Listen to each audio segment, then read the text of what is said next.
لیکن عام دنوں میں دیگر نمازوں میں ہماری یہ عبادت، ہماری یہ تقوی، ہماری یہ پرہیزگاری کہاں چلی جاتی ہے؟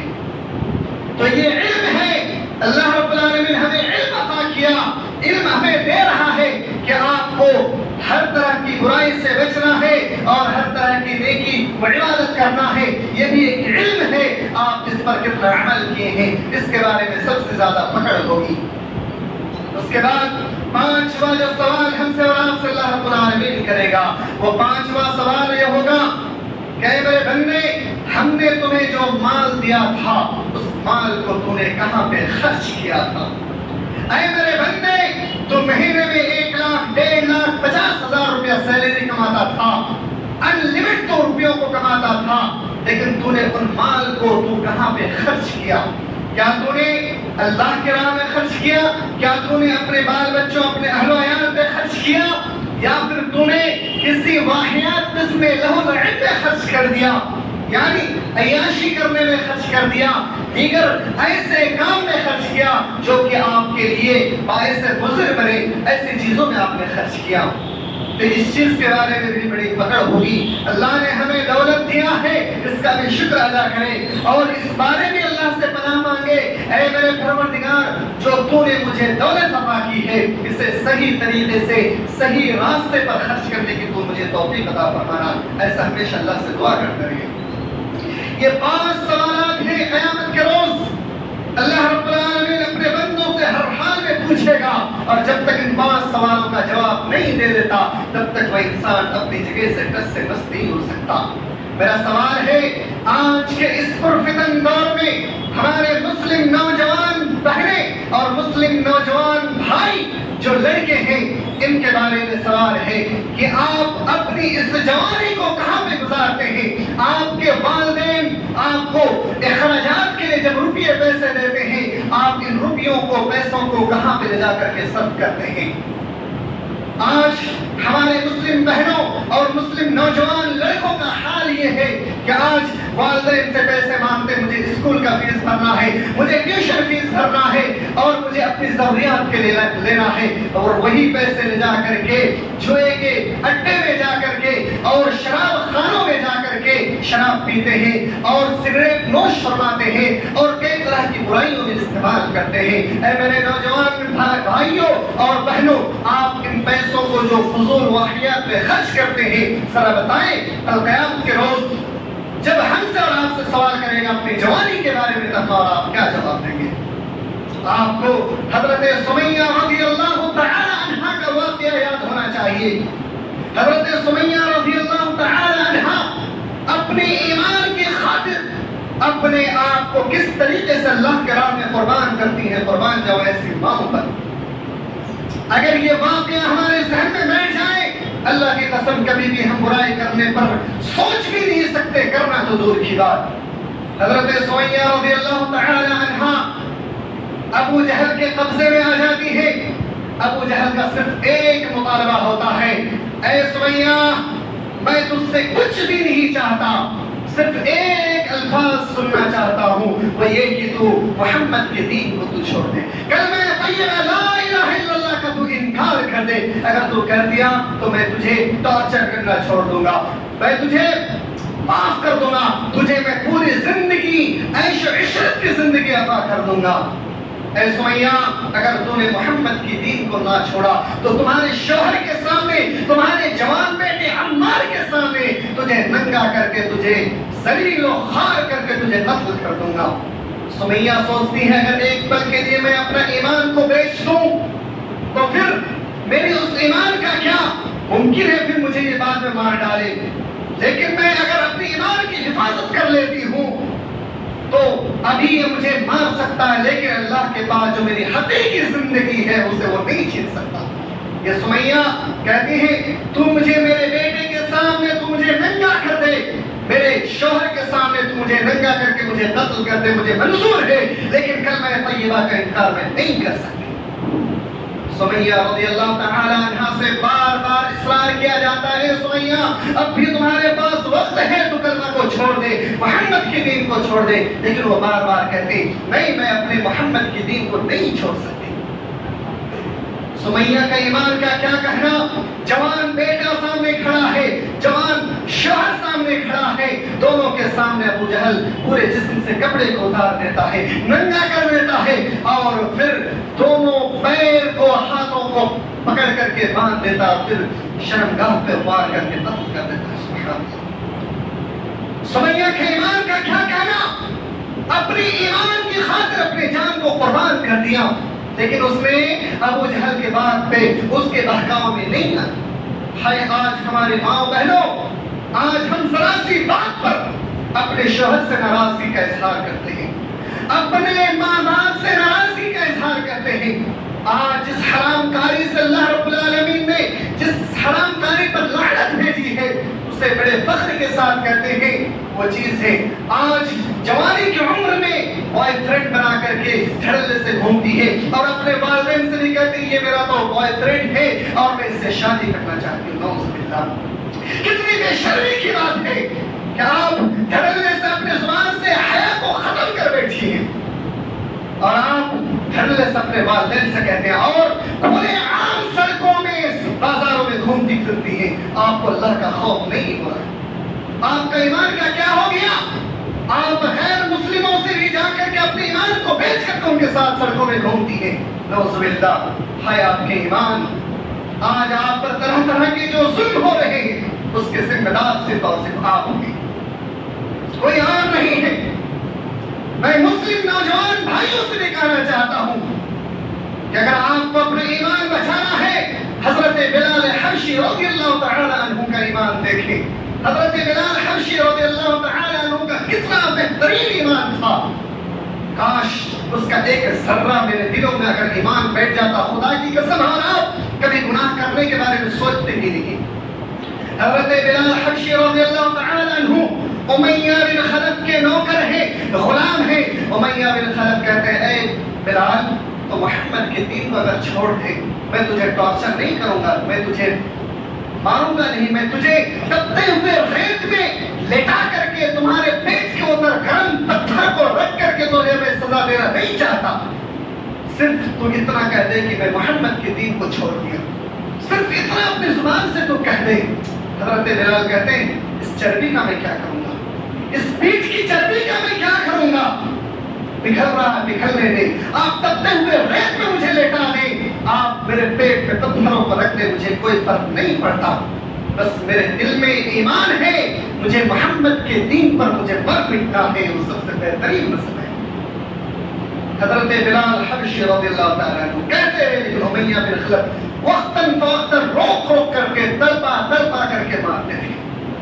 حضرت عمر رضی اللہ تعالیٰ عنہ اپنے خلافت میں حضرت بلال رضی اللہ تعالیٰ عنہ سے کہتے ہیں میں نے آپ کے بارے میں سنا ہے، میں آپ کا پیٹھ دیکھنا چاہتا ہوں۔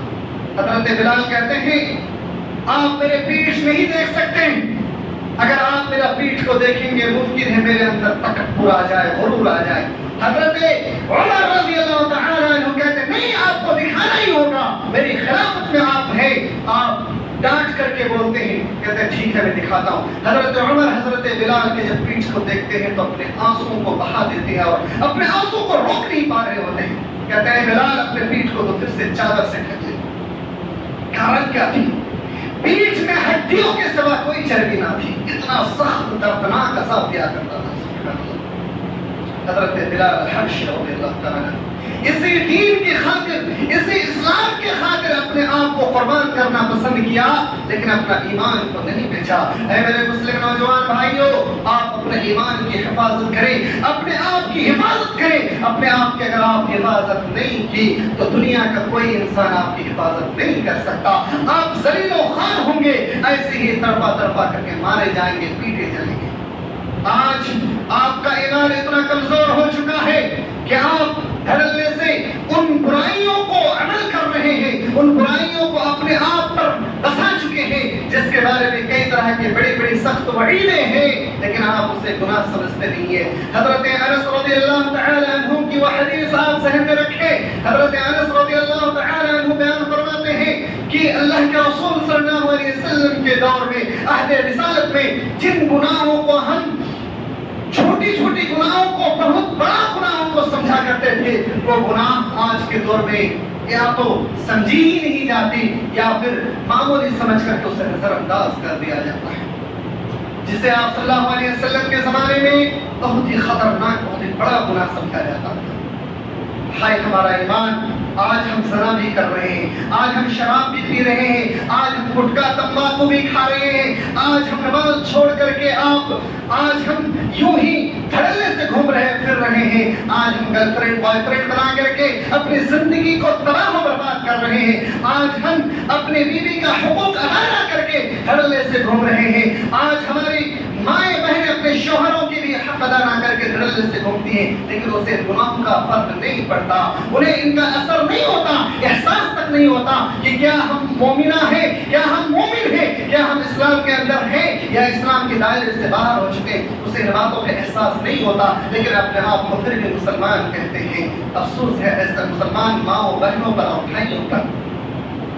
آج ضرورت ہے اس بات کی کہ آپ اپنے آپ کی حفاظت کریں۔ اس پرفتن دور میں اگر آپ اپنے نفس کی حفاظت نہیں کی تو آپ کی ایمان کی حفاظت کرنے والا کوئی اور بندہ نہیں ہوگا۔ آپ کو ایک ایسا دوست بھی نہیں ملے گا جو آپ سے کہے چلے میرے بھائی اس برائی کو چھوڑ کر کے نیکی کی طرف چلتے ہیں، ایسا بھی آج کے دور میں آپ کو جلدی ملنے والا نہیں ہے۔ ہزاروں میں لاکھوں میں شاید کوئی آپ کو ایک مل جائے جو آپ کو نیکی کی طرف ابھارے اور کہے میرے ساتھ چلے آپ عبادت کریں، اللہ کی تقوی اور پرہیزگاری اپنے دل میں ڈال لیں، اپنے اللہ کا خوف اپنے دل میں ڈال لیں۔ ایسا شاید ہزاروں لاکھوں میں کوئی ایک مل جائے، لیکن ایسا دوست ملنا ناممکن ہے آج کے دور میں۔ اس لیے ضرورت ہے کہ آج ہم اور آپ اپنی ایمان کی حفاظت کریں، اس پرفتن دور میں جتنا زیادہ ہو سکے اللہ سے خوف کھائیں، اللہ کا تقوی پرہیزگاری اپنے دل میں ڈالیں اور اسلام پر پورے چلنے کی کوشش کریں، جتنا ہو سکے اتنا چلیں، انشاءاللہ اسی میں ہم اور آپ کامیاب ہوں گے۔ آخر میں اللہ رب العالمین سے دعا ہے، الہ العالمین ہم تمام امت مسلمہ کو قرآن و سنت پر عمل کرنے کی توفیق عطا فرما، یا اللہ ہمارے ایمان کی حفاظت فرما، یا اللہ ہمیں جب تک باحیات رکھ تب تک ایمان کی حالت میں رکھ اور ہمارا خاتمہ ہو تو خاتمہ بالخیر ہو، آمین، تقبل یا رب العالمین۔